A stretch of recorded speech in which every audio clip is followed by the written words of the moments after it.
කොහොමද ඔයාලට? අද අපි කතා කරන්නේ ආතතිය, ස්ට්‍රෙස් කියන එක ගැන. ඉතින් අපි මේ ස්ට්‍රෙස් කියන එක මොකක්ද කියලා හරියට තේරුම් අරගෙන ඉමු. ඉතින් ආතතිය කියන්නේ නැත්නම් ස්ට්‍රෙස් ඔබේ සතුරා නෙමෙයි. ඒ ඔබේ ශරීරයේ සහ මනසේ සංඥාවක්. ඉතින් අද අපි කතා කරන්න යන්නේ අපේ ජීවිතේ හැමෝටම වගේ බලපාන වැදගත් මාතෘකාවක් ගැනයි. ඒ තමයි ආතතිය. අපි ස්ට්‍රෙස් කියලා තමයි ඉංග්‍රීසි වලින් කියන්නේ. ඉතින් අපි බොහෝ විට අහනවා නැත්තම් අපිම කියනවා මට හරිම ස්ට්‍රෙස්, මම ස්ට්‍රෙස් වෙලා. ඇත්තටම මේ ස්ට්‍රෙස් කියන්නේ මොකක්ද එතකොට? ඇයි අපිට එහෙම දැනෙන්නේ? ඒ වගේම අපි ජය ගන්නෙ කොහොමද? ඉතින් බලමු අපි මේ ස්ට්‍රෙස් ආතතිය කියන්නේ මොකක්ද කියලා. ආතතිය කියන්නේ අපේ ශරීරය සහ මනස අභියෝග, පීඩනය හෝ වෙනස්කම් වලට දක්වන ස්වභාවික ප්‍රතිචාරයයි. කුඩා ප්‍රමාණයක ආතතියක් තිබීම නරක දෙයක් නෙමෙයි. ඒක අපිව විභාගයකට සූදානම් කරනවා. රැකියාවේ සම්මුඛ පරීක්ෂණයකට හොඳින් මුහුණ දීමට අපිව උනන්දු කරනවා. නැත්නම් අපගේ වගකීම් નિયમિત වේලාවට ඉටු කිරීමට මේ ආතතිය කියන එක අපිට උදව් කරන දෙයක්. ඉතින් උදාහරණයක් වශයෙන් ඔයා හිතන්න විභාගයක් තියෙන දවසේ උදේම ඔබට ටිකක් හදවත වේගයෙන් ගැහෙනවා නම් ඒක ස්ට්‍රෙස් එකක්. ඒත් ඒ ස්ට්‍රෙස් එක නිසාම ඔබ වැඩි අවධානයකින් පාඩම් මතක තියාගන්න උත්සාහ කරනවා. හැබැයි ආතතිය දිගු කාලයක් පුරා පවතිනකොට ඒ අපගේ ශාරීරික සෞඛ්‍යයට, මානසික සුවතාවයට, සබඳතාවලට සහ සතුටට බලපෑම් කර හැකියි.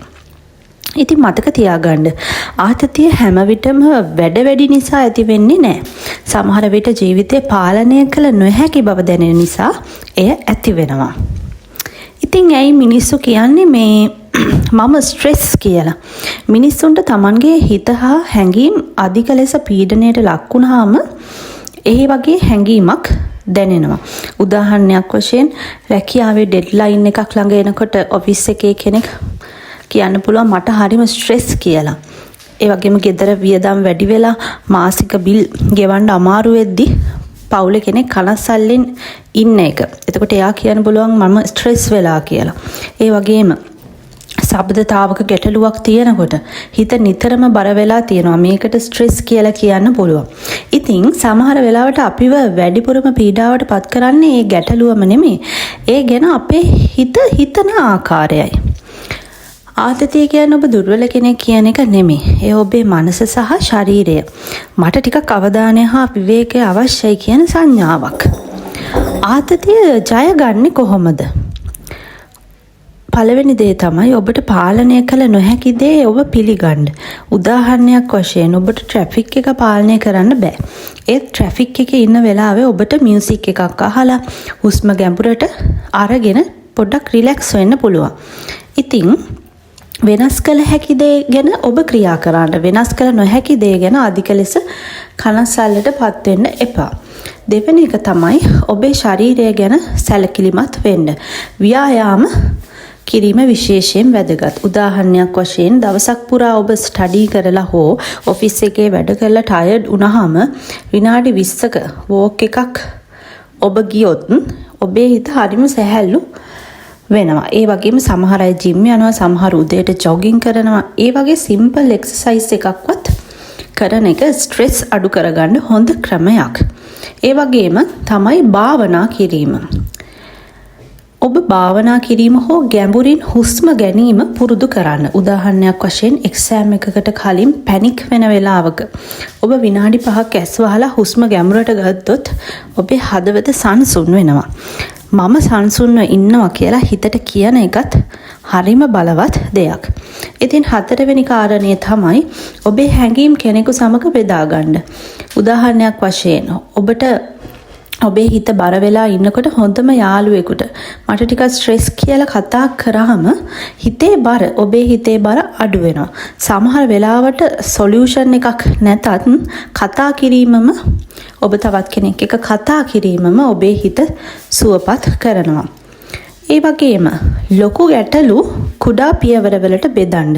උදාහරණයක් වශයෙන් අසයින්මන්ට් එකක් ලොකුයි කියලා හිතනකොට අද මම ඉන්ට්‍රොඩක්ෂන් එක අසයින්මන්ට් එකේ ඉන්ට්‍රොඩක්ෂන් එක විතරක් කරනවා කියලා කුඩා කොටස් වලට බෙදුවොත් ඔයාගේ ස්ට්‍රෙස් එක අඩු වෙනවා.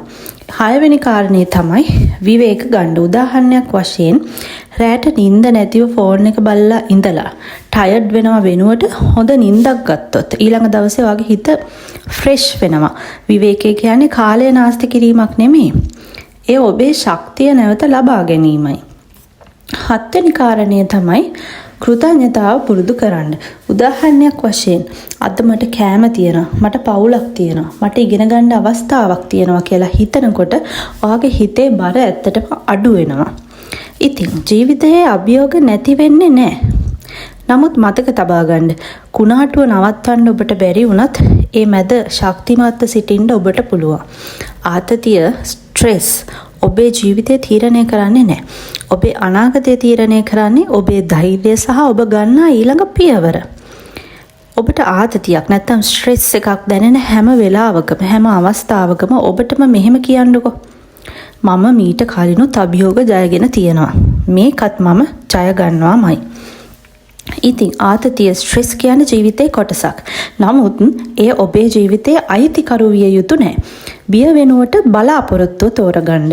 කනසැල්ල වෙනුවට ක්‍රියාව තෝරගන්න. පරිපූර්ණත්වය වෙනුවට ප්‍රගතිය තෝරගන්න. සෑම අලුත් දවසක්ම ඔබව ඊයට වඩා ශක්තිමත් කෙනෙකු බවට පත් කරන නව අවස්ථාවක්. ඉතින් ස්තුතියි මේ වීඩියෝව නැරඹුවාට. අවසානයේ මතක තබා ගන්න. ඔබේ ආතතියට වඩා ඔබ ශක්තිමත්. ඔබේ බියට වඩා ඔබේ අනාගතය දීප්තිමත්.